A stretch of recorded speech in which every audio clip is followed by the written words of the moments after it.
Okay, so this is Hannah Colson again, and this is my second interview with Julia Gustafson Hi. for CRE number 6, prompt number 2.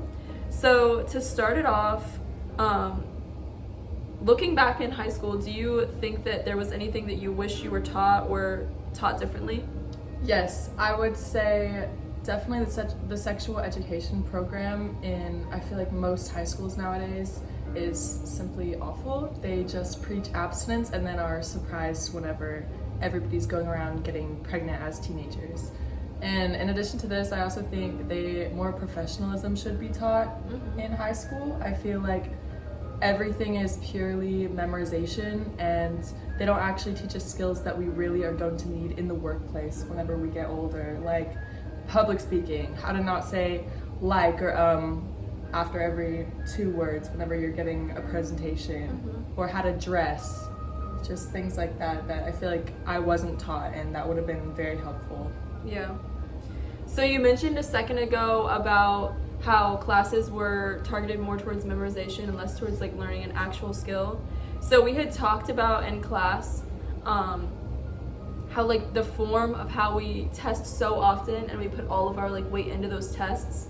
Sometimes teachers or professors will teach just for the test, like content just to pass the test, instead of teaching for like legitimate value out of the class. So do you think you have any experience with that, or what are your thoughts on that? Definitely. I think my entire middle school and high school experience was fully just memorization, and it's only now whenever I got to college where I'm actually learning things that are actually going to help me in my future career. Because in high school, it was exactly how you said, like, they're teaching us the material that's going to be on the test, nothing more, nothing less.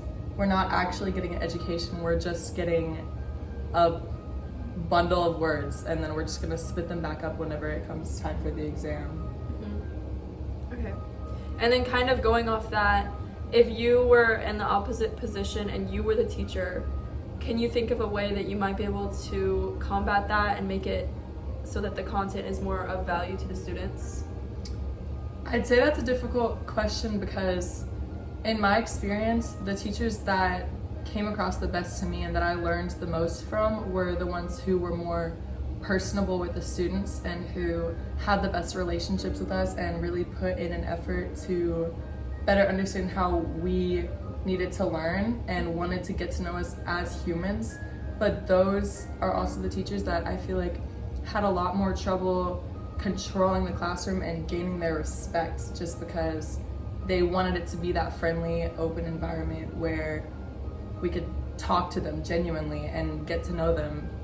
So I guess finding that balance is what I would have to do in order to maintain a good learning environment that can help the students learn, but also being open enough to where they feel like they can come to me if they're having problems, or if anything's happening at home that they need to talk to me about, where they need an extension or they need extra help. That would be, I would say. Yeah. And then I'll ask you this. Okay, so there's been a spike in a lot of teachers deciding not to teach anymore and deciding to quit, and a lot of that happened after COVID, and it's proven that a lot of it is because of behavioral reasons, like in lack of respect towards teachers.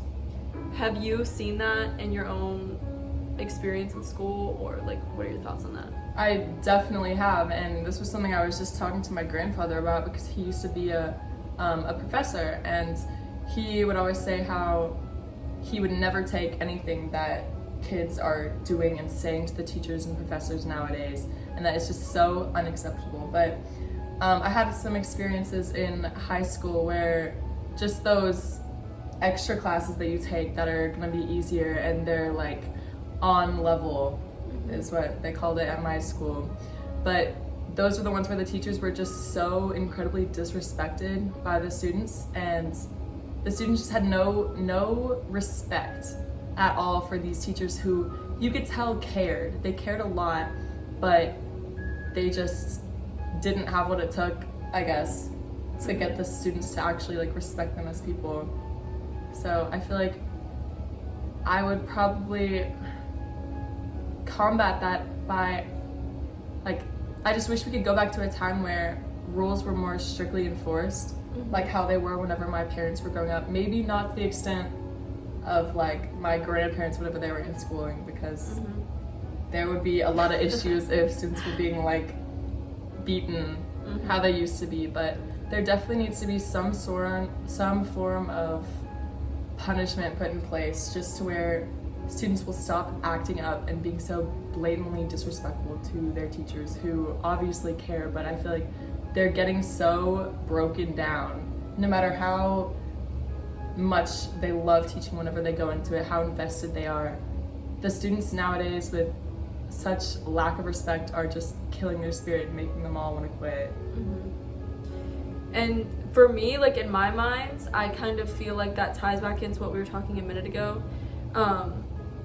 So let me know if you agree with this, but I feel like it could, like a lot of the reasoning could come from the fact that maybe students don't feel that what they're learning is actually useful, and so they just kind of give up and they go and they just are disrespectful. So do you think that could be connected? I definitely agree.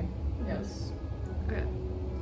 And then final question, now that you have more freedom to choose your classes in college, do you feel like you're finally starting to get some like more useful information and like future references out of your classes? Yes, I feel like for the first time in my life, I'm actually putting in my time and effort towards things that are actually going to help me in my life, instead of just taking those pre-req classes that you get out of the way in high school.